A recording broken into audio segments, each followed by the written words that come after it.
Michael Rappaport. He's a local guy to where NFM is based in Baltimore, but he's a very smart mortgage man and a very good leader with a 30-year track record of running IMBs. This goes back 4 or 5 months. You were able to develop the kind of relationship with him and the trust that led to the announcement that NFM and Homespire were joining forces in some ways, and that Homespire would take that incredible brand of theirs under NFM. It's about $500 million in volume, and the announcement was made on Friday. Break it down for us.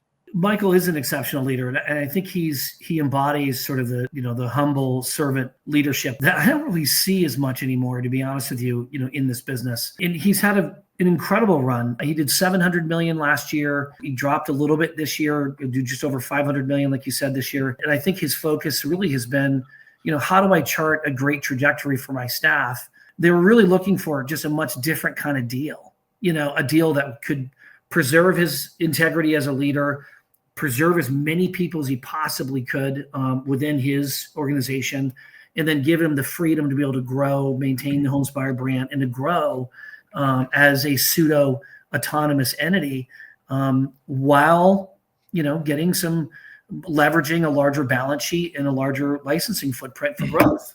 The majority of these deals, when you hear about acquisitions and asset sales and things like that, the leader has a sunset. It's very clearly defined in all the agreements.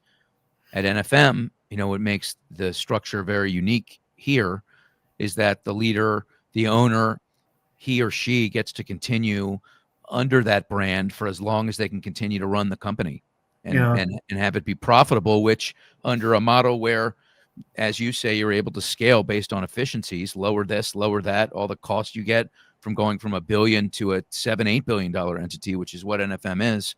It's kind of the best of all worlds, Rick. I've had my hands on a lot of companies and in a lot of the companies in the top 20. And I think this is where NFM really is genuinely separate from anyone else. A lot of companies will say, oh, we can do that. We can DBA, a platform. We can give them autonomy.